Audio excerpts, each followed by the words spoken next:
अफसाना बड़े घर की बेटी, मुसन्निफ मुंशी प्रेमचंद, पार्ट 3।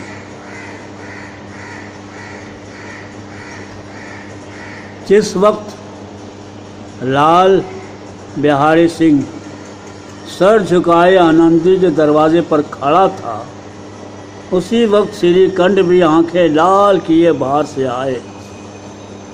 भाई को खड़ा देखा तो नफरत से आंखें फेर ली और कतरा कर निकल गए। गोया उसके साये से परहेज है। आनंदी ने लाल बिहारी सिंह की शिकायत तो शौहर से की, मगर अब दिल में पछता रही थी। वो तबा नेक औरत थी और उसके ख्याल में भी न था कि मामला इस कदर तूल खींचेगा। वो दिल ही दिल में अपने शौहर के ऊपर झिंझला रही थी कि ये इस कदर गर्म क्यों हो रहे हैं। ये खौफ के कहीं ये मुझे इलाहाबाद चलने को न कहने लगे तो फिर मैं क्या करूँगी। ये ख्याल उसके चेहरे को दर्द किए हुए था। उसी हालत में जब उसने लाल बिहारी को दरवाजे पर खड़े ये कहते हुए सुना कि अब मैं जाता हूँ, मुझसे खता हुई है, माफ़ करना, तो उसका रहा सहा गुस्सा भी पानी हो गया। वो रोने लगी।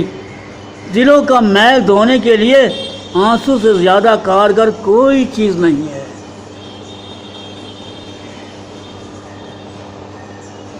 श्रीकंठ को देखकर आनंदी ने कहा, लाला बाहर खड़े हैं, बहुत रो रहे हैं, तो मैं क्या करूं? अंदर बुला लो। मेरी जुबान में आग लगे। मैंने कहाँ से ये झगड़ा उठाया? मैं नहीं बुलाने का, पछताओगे। उन्हें बहुत गलान आ गई, ऐसा ना हो कहीं चल दें। श्रीकंठ ना उठे। इतने में लाल बिहारी ने फिर कहा, भाभी भैया से मेरा सलाम कह दो। वो मेरा मुंह देखना नहीं चाहते, इसलिए मैं भी अपना मुंह उन्हें ना दिखाऊंगा। लाल बिहारी सिंह इतना कहकर लौट पड़ा। लाल बिहारी सिंह इतना कहकर लौट पड़ा और तेज़ी से बाहर के दरवाजे की तरफ जाने लगा। यकायक आनंदी अपने घर से निकली और उसका हाथ पकड़ लिया। लाल बिहारी ने पीछे की तरफ ताका और आंखों में आंसू भरकर बोला, मुझे जाने दो, मुझे जाने दो। आनंदी, कहाँ जाते हो? जहाँ कोई मेरा मुंह न देखे, मैं ना जाने दूंगी। मैं तुम लोगों के साथ रहने के लायक नहीं। तुम्हें मेरी कसम, अब एक कदम भी आगे न बढ़ाना। जब तक मुझे ये यकीन न हो जाएगा कि भैया का दिल मेरी तरफ से साफ हो गया है, तब तक मैं इस घर में हरगिज़ न रहूँगा।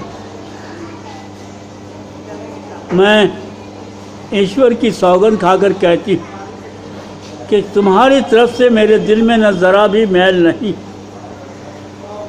अब श्रीकंठ का दिल पिघला। उन्होंने बाहर आकर लाल बिहारी को गले लगा लिया और दोनों भाई खूब फूट फूट कर रोए। लाल बिहारी ने सिसकते हुए कहा, भैया अब कभी न कहना कि तुम्हारा मुंह ना देखूंगा।